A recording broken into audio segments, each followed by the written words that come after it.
The stage is set for the final GOP debate of 2015. Donald Trump remains the front and center. Governor Chris Christie makes his return to the main stage. Here to weigh in on all of it before the fight night, Sabrina Schaefer, Independent Women's Forum Executive Director, Judy Miller, Manhattan Institute Adjunct Fellow, and Julie Roginski, former political advisor to Senator Frank Lautenberg.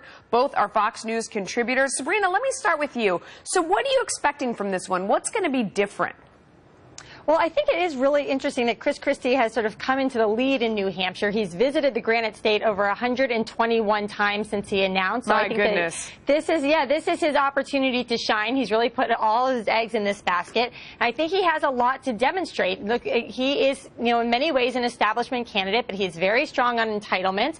He's very strong in terms of his executive experience and public sector unions, Hurricane Sandy. So he has an opportunity to really sort of present himself in a new light, and I think that could be very good for Republicans. Julie, I mean, it's one of those things. We've seen a bunch of debates now. We kind of know how everybody's going to come out and what they're going to do and what their tricks are. I mean, what advice would you give going into this one to stand out and try and differentiate yourself now that everybody's sort of a known quantity? Well, it's going to be very interesting. This is the first debate we've had since terrorism has become the overwhelmingly big issue, not just in the Republican Party, but I would say nationally. You've got one outlier, which is Rand Paul, who still wants to preserve civil liberties in the face of, obviously, more concerns about terrorism. So it's going to be very, very interesting to see how they're all going to try to outdo each other in terms of suspending what Rand Paul would say are civil liberties in order to score political points. It'll be interesting to see where Rand Paul is on this. He barely made the debate again, the main stage, this time around. He's a little bit out of the mainstream of the Republican Party, even more so now with his views on terrorism. It'll be interesting to see what he does compared to everybody else. Judy, does it still behoove the group to have it be so big? I mean, is it time to sort of narrow things down?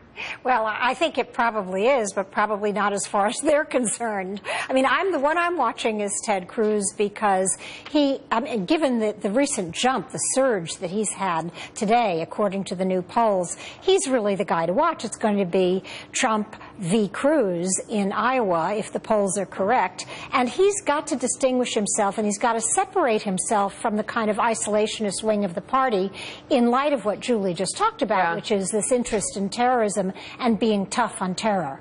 So less is more for Donald Trump, the billionaire businessman, showing off his campaign headquarters. I thought this was staggering over the weekend. Fox News' Chris Wallace, in office that was noticeably lacking in staff. Take a listen. I'm in first place. So here's the story. I spent less money than anybody else, and I'm in first. Other people spend $30, $40, $50 million, and they're not doing well. Who do you want running the country? I mean, Julie, it's kind of staggering. He's walking around in an empty office with like posters around. Yeah, this is my headquarters. He's winning, and you feel like it's a bit of a joke. And then he says, "Well, I'm spending no money and I'm winning. Who do you want running the country?" And you're like, "Well, wow, yeah, I don't know." There's something to that. I'll tell you who I don't want running the country, but that's nothing to do with the fact that he's got nobody in his office. How's he doing it with no staff?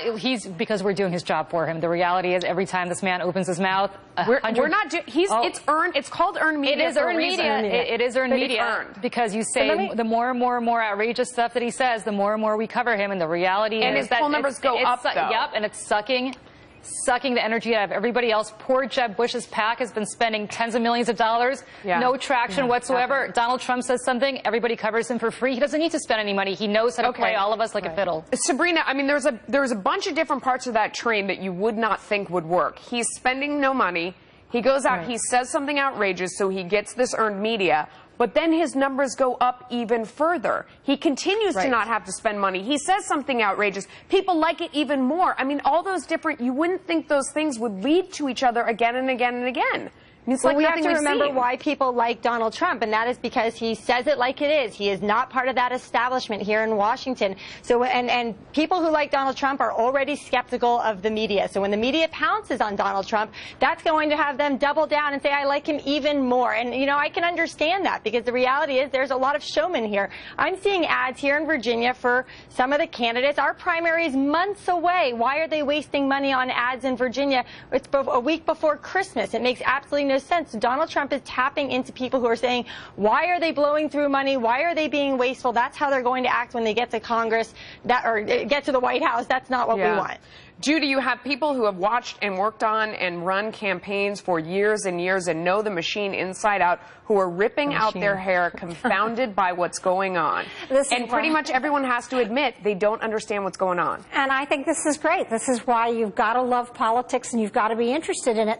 And the one thing we all said is that money matters, right? Citizens United, the Supreme Court decision that gave all of this money, enabled people to spend money, it was going to be a game changer. Guess what? It hasn't worked out that way. Jeb Bush raised all the money in the world up front, hasn't helped it at all. He's just disappearing as a candidate. Donald Trump raises no money, has no ground game, and so far, not a problem for him. Yeah. All right. Thanks to all three of you. Amazing stuff. I think we're going to sort all this out, don't you? You do? I don't know. I think we'll sort it all out. Okay. We got 11 months.